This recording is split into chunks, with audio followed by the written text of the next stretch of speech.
Your return to my CryptoQ Media channel is much appreciated. Assuming Ripple is victorious in their battle with the SEC, XRP's value should increase.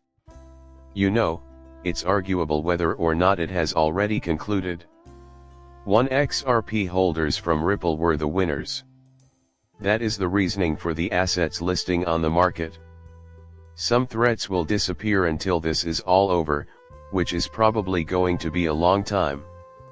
As an example, no one is particularly worried about another appeal being made if none is made. They triumphed with an overwhelming lead.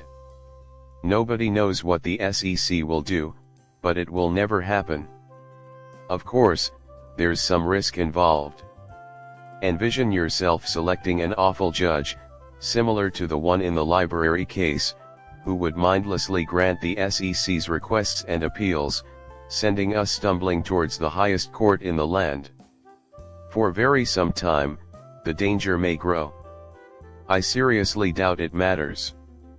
If I may be so bold, I think we're actually fairly close to rules. I continue to forecast that the overall cryptocurrency market will surge in Q4 of this year and stay robust through 2025, regardless of whether we end up in court or not. The appeals process, however, is likely to be lengthy. To us, it is very evident. In many ways, it contradicts what we have seen thus far. Time was running out. Our original goal was to finish things before the final bull run, but that was not to be. You are aware that this legal matter proceeded without any hitches. Now that the SEC is engaged, there is nothing they can do. We must move swiftly on this. Right now, nobody can stop us. Additionally, Jeremy Hogan has addressed this. Is it your sincere desire to appeal this case? You can't say that the facts support your position. Ripple achieved success.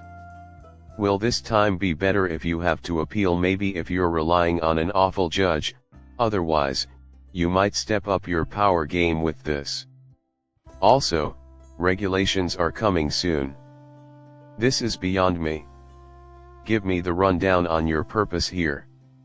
How much Ripple pays is irrelevant to me, all I care about is that it's an act of revenge. As an XRP investor, all I want is for Ripple to remain afloat and keep building its payment infrastructure. The corporation, Ripple, and its owners have enough capital to withstand any financial storm. From a technical standpoint, the amount is irrelevant.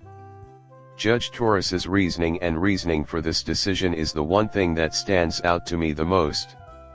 I will also elaborate on the judge's reasoning for classifying the SEC's institutional sales as securities offers.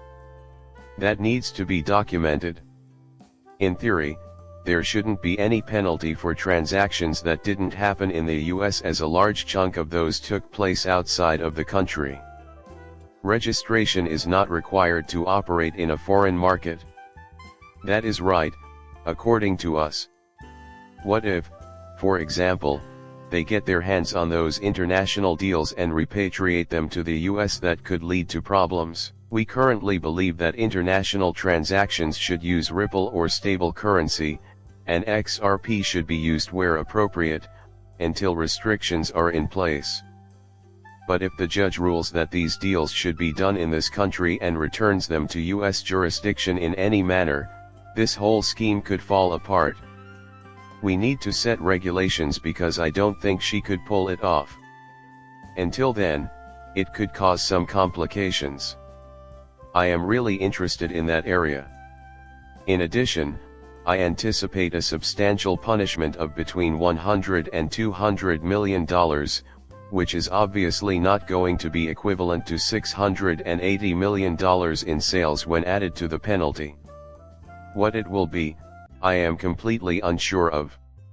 The logic is what mostly worries me, but we'll see.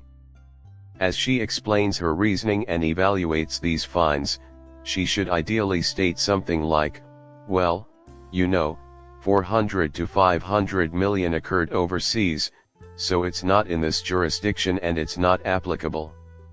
I would really like that. In the event that this turns out well, a reduced punishment would be ideal once it's over. The public's current outlook suggests that XRP's price might see a sharp increase. It wasn't until the case concluded in court that we even noticed it, right? No hiccups occurred. The expectation that the crypto industry as a whole would heat up and start increasing, though, is what I think will ultimately drive value. The announcement that XRP coin is now available on all US exchanges, including Coinbase and Kraken, is going to cause a surge in activity. As a first in its industry, investors will be quick to purchase the coin. When contrasted to the likely deciding numbers of 21 or 17, I think that will much improve our situation.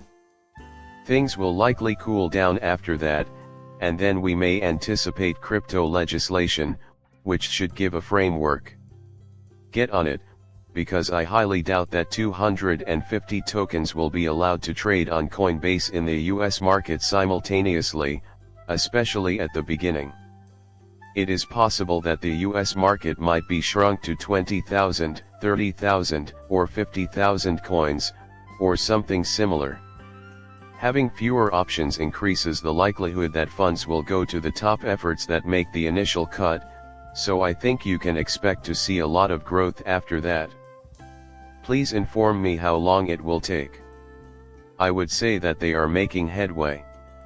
It is possible that some of their rivals will be able to cross the finish line. It seems like regular financial reports are going to be necessary.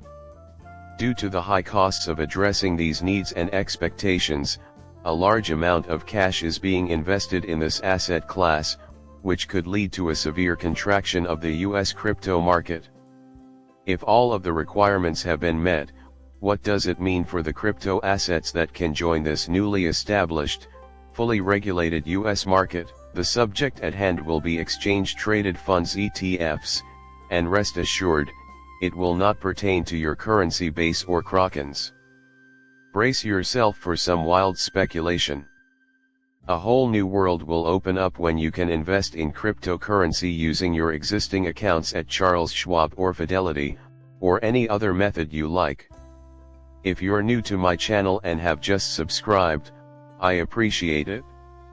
Later, I will see you.